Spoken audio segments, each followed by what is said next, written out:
Good morning, everyone. Good morning. My apologies for being a little late. My son's school had, his year has had a positive test.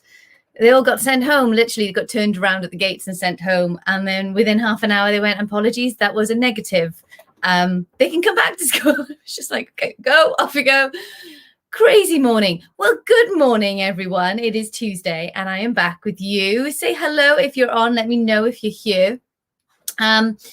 So I was sitting at my desk yesterday doing a little bit of work, and I got sent a little while ago a lovely poster which says, "Life is tough, darling, but so are you." It's one of those posters that's sitting over there, and will eventually, when I redo my office, be on my wall behind me so you can all see it. And it just reminded me of what we have come through in lockdown. So I just wanted to do a little bit of a reflection live this morning, just so that we can appreciate how far we've come, because I think that's really important to give ourselves a pat on the back. Good morning, Hannah, Tracy, and Claire. Good morning. So I thought I'd do a little bit of a lessons from lockdown. Good morning, Katie in Austria. I hope your planner arrives today. It may take a few more days. They're all arriving, and I love seeing your posts, guys. So if you've had one, please, please, please tag me. I love seeing your posts and how excited you are that they're all arriving in wrapping in like tissue paper and a sticker, and they look lush, right? They look absolutely lush. I'm so chuffed. So anyway, my lessons from lockdown. So number one, adaptability. Now, I did a post about this yesterday on my Instagram and on my page about Grey's Anatomy, and they were chatting about change. And I think previous to lockdown, quite a few more of us were probably adverse to change. And that's totally normal, because as humans, okay, we like patterns, we like familiarity, we like to be in habits. Then that's what we fall into naturally. So of course, when something like a global pandemic hits you, you have to, because you are forced to adapt and change. And it was uncomfortable and it was scary. We didn't know what was going to happen. And to a degree, we still don't know what's going to happen. But what it has forced us all into is a place of adaptability, that we are able to change or be a little bit more fluid in what we are doing. And I wonder, and I'd love you to answer this for me, I'd wonder if it has given you courage to make changes in yourself or in your business that potentially you wouldn't have done before. I'd love to know. Let me know in the chat if you want, if you would like to share. Because there's been many times in my business where I've been forced into a corner before I changed, if that makes sense, in the sense of I know what I need to do, but I'm scared to do it. So until my back was truly against the wall, I went, okay, I have no choice. I have to do this now. And then looking back in hindsight, my regret is I should have made that decision 6 months earlier and had the courage to do it. And I think that's been very much a learning lesson for me this lockdown, that when you're in this fluid state of, can we do this? Can't we do this? Try this, don't try this, and all that business. You make a decision and you run with it. If it doesn't work, you change it down the line. I've always said that decisions are malleable, but it's having the understanding and the foresight to go, actually, that doesn't work for me. So therefore, I'm not going to do it. And I think lockdown's given me much more courage in order to do that. And I'd love to hear from you if you feel the same on that. Good morning. Katie said, I haven't had mine yet, but soon, sadly. Yeah, hopefully. You've got a bit longer to get to you in Austria there. So good morning. Good morning, Cheryl. Kate said, me and a friend also in the den said one thing that's made us better is learning to say no and be stronger with parents. I love that. Yeah, no is one of those words that we don't like to use potentially. I know I should have used it many times before. So no's a good one to learn. And it would probably lead me on to one of my next points. One of my lessons is that people will be nice if they know what's going on. Now, this is not always the case. You are always going to get some Muppets. There's always going to be some people who are like, oh my God, I'm not going to do that. Why that's an American accent, I don't know. But on the whole, people have become, during this situation, a lot more open and like, I'm sorry, we can't do that because of COVID. And okay, that's fine. How much longer they're going to stay this open for, we don't know. But maybe now is the time to put certain rules in place. Like, okay, you're not having parents in the building now. Are you going to not have parents in the building in the future? Even when it does open back up completely, is this something that you're enjoying and you want to carry on? So there are benefits to this COVID that have, God, never thought I'd say that in a sentence, that have made us think on our feet and made these changes. And some of them, I would argue, will need to stay. And which ones are those? So people in this day and age, if they know what's going on, they tend to be more open and more malleable, and more malleable is a terrible word for that. They tend to be more forgiving, more nice, if they know what's going on. Communication, if you weren't really hot on it before, I hope you're hot on it now, because that's another thing through lockdown that has been absolutely crucial. And I've been banging on to all my den members, communication. And every webinar I've been on, communication. And this is something you need to keep going with. Even if it's do you know what? I don't have all the answers right now, but this is where I'm at. Just because people go, oh, okay, she's still looking into that. It's fine. I won't bug her about that then, because I know she's still on the case. People are in the loop then. And when they're in the loop, they're much more understanding of the situation. I think that's a better way of saying it. So think about these things about, number one, you've become more adaptable. Number two, people have become much more, I think, understanding during this situation. And these changes, are you going to keep them or are you going to not? Totally feel much more in control of my business now, but I'm sure joining the den has also helped me. Thank you, Claire. I'm sure it has as well, because it's a fab place to be. Good morning, Claire, the other Claire. I actually sent out a feedback form about September, and one question is, do you want a waiting room stroke changing area when restrictions allow? And so far, everyone has said no. Wow. No to a waiting room changing room. See, times are changing now. Interestingly enough, Catherine, that now waiting room, what can you use it for? Okay, now I'm jumping from my plan here and I'm going into like money, profit, sort of, let's not speak bad about the word, okay? If you had a building, right, that has a waiting room that you are now no longer going to use, what could you use it for? It could turn from I hate to say waste of space, but it could, a dead space then maybe, to a space that could earn you money. Just putting it out there, maybe with a few tweaks, maybe with a knock down a wall, maybe with a new flooring or something like that. Could it become a practice room? Could it become a solar room? Could it be a room that gets hired out? I mean, it'll all depend on size and buildings and your lease and all the rest of it, but I'm just putting it out there. It's just a thought. Yes. Claire says she has a cafe and it takes loads of extra money. Do you know the profit on coffee is really high, really, really high. So if you've got that ability to have that facility, then, can your waiting area become a cafe room? I'm just throwing ideas, guys. But an interesting thought, right? Okay. Another lesson that I learned was that my balance was truly off. Now, I'm a big one for balance, and the saying in the den is you come first.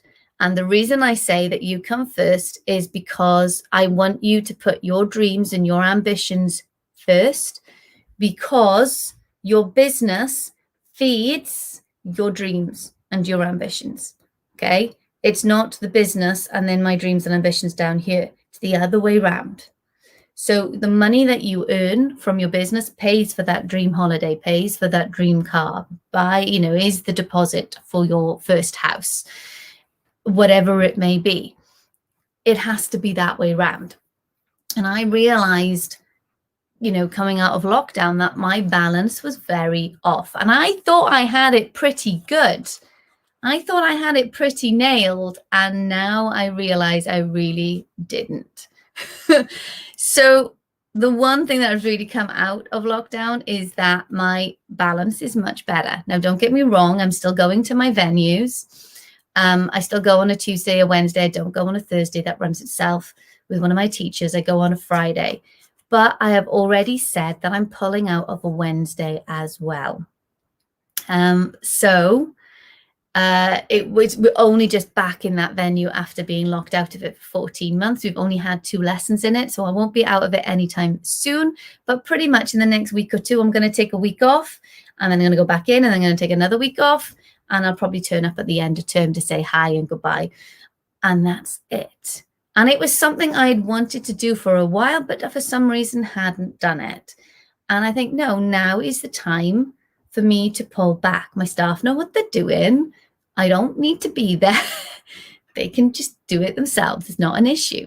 So where is your balance? Was it off? And now that you're returning to some sort of normality, is it returning to old habits?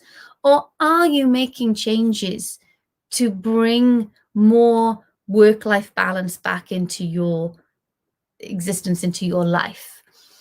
So I'd love you to question that. It's not everybody's situation that they have staff that can just run their business for them. I appreciate that. Maybe you are the only person, but maybe that is your goal. Maybe that goal is, okay, I am going to get in my first member of staff. And you've got to work that goal back then and go, right, well, how many students do I need, or how much profit do I need to make sure that I can afford this member of staff? You get them in, you get them trained, you get them comfortable, and you go, right, 6 months down the line, I'm going to start taking that night off and leaving her to it because I know she can do it. So that could be one of your ambitions, one of your goals to work towards. Remember, guys, I've been doing this 23 years in April. And, I have had this many times. I've been stabbed in the back many times. I have learned many, many hard lessons along the way. So please, please, please, if you are at a different stage to me, please don't compare your school to mine, because we're in different stages. Okay. So if you're a solo dance owner who wants that new member of staff, then that is your goal, then that is amazing. Don't go, I wish I could be like Sarah. You can be like Sarah, me. You can be like me, but it's going to take a journey to get you there. It won't happen like this. Okay. So don't compare my school to yours. Use my school as an ambition to go, I want to get there. That's what I want. Oh, wow. I'm going off on tangents today, guys.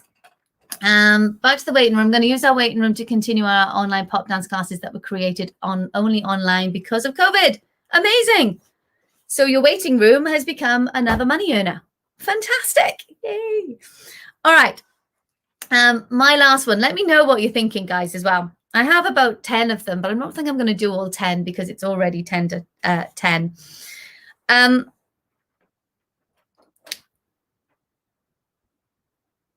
My school is better when I trust more. That's the next big lesson I have learned. Now, as I said before, I have been burnt many times.